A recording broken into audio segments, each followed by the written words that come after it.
想整啲細個鬆軟嘅辮子包，需要400g 高筋麵粉、8g 乾酵母、8g 鹽、50g 糖。另外要225g 牛奶、1隻雞蛋、20g 牛油同埋30g 一般嘅煮食油。首先將啲乾嘅物料就撈勻佢先啦，然後轉過去 Kitchen Machine。我嘅 Kitchen Machine 搓麵包就1至3度嘅，我就用2度。將牛奶同雞蛋落咗落去先，就用慢搓15分鐘。用微波爐溶咗啲牛油，15分鐘之後將啲牛油落咗落去，亦都將啲煮食油落埋落去，繼續用呢個慢嘅速度呢，再搓多15分鐘，搞掂啦，搓完啦。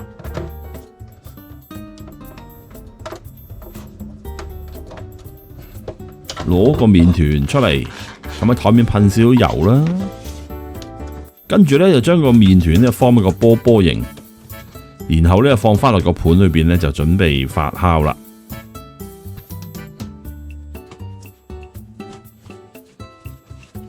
預計發酵都要2小時噶，直至到佢 double in size 啦。波波形搞掂，擺佢落去，跟住冚住個盤佢。2小時後睇睇脹卜卜，灑少少粉喺個麵團啦，跟住亦都灑少少粉喺台面，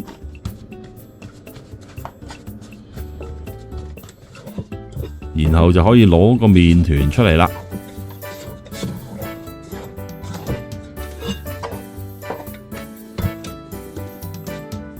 我呢個份量呢係可以做8個嘅，咁首先就 set 個磅啦，稱一稱翻嚿麵團有幾重。除8，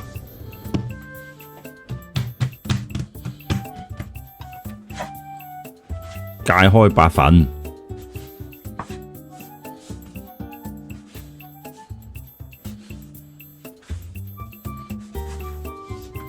然後呢就逐份稱下佢噃。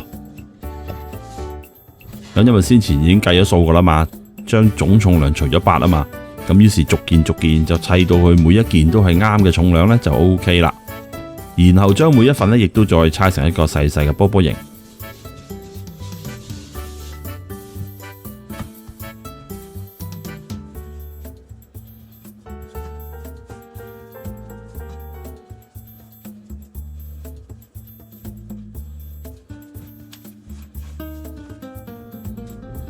冚住佢，鬆弛15分鐘。15分鐘之後啦。8個可以 final shaping 啦，亦都預備咗個焗盤，上面擺咗張 parchment paper，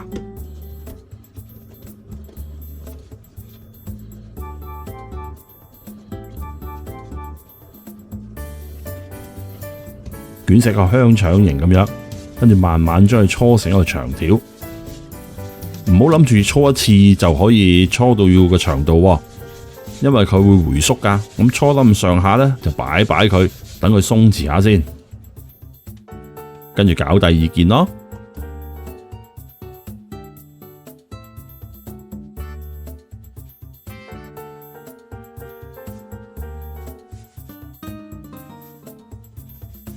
咁第2件搓咗一條長條之後，又係將佢擺一擺佢先，跟住就等佢鬆弛，就攞翻先前嗰條出嚟，又再搓啊。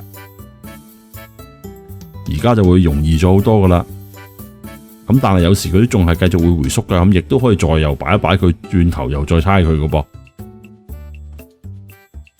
差唔多啦呢個長度。咁而家呢，就係做一個我想做嘅少少地好似個8字形狀咁樣啦。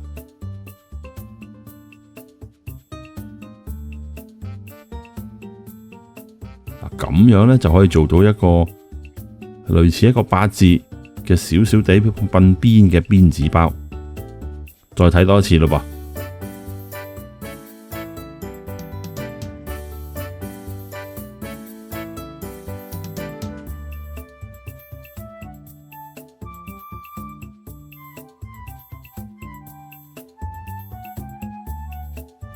用慢動作去再睇多一次點樣去笨嗰條邊。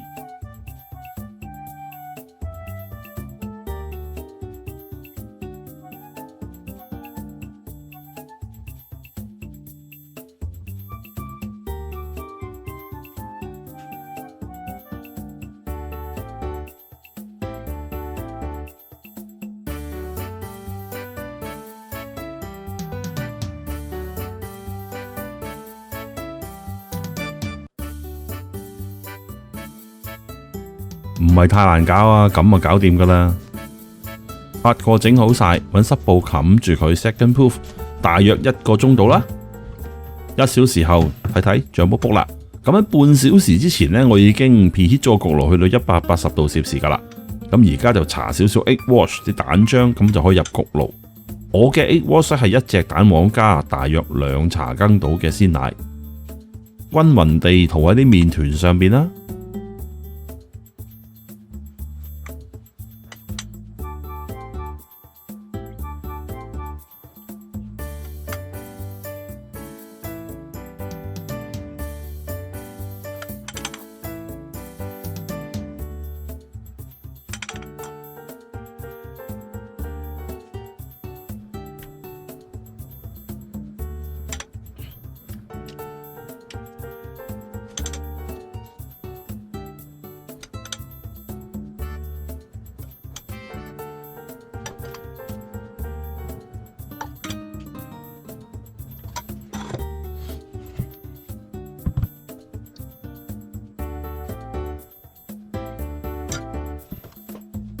搽完 egg wash 之後就入焗爐啦，180度焗半小時。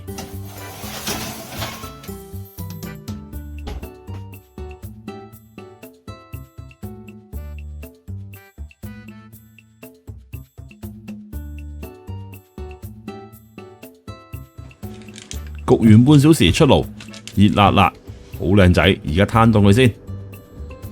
呢個鬆軟嘅小型邊紙包呢，就攤凍咗喎，咁當然要攞過嚟睇睇啦。呢一個簡單嘅邊紙包呢，就唔同我以前做嗰啲，又有少少唔同，就係一條邊個就笨一個小嘅包，咁同以前嗰啲3、4條邊笨嘅有啲分別啦。咁呢個方便呢，就好似一個小餐包咁，都幾正㗎，相當鬆軟喎，後邊都幾靚仔啊！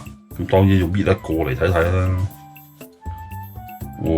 你睇，勁軟啊，非常鬆軟。試試味先，正，好味，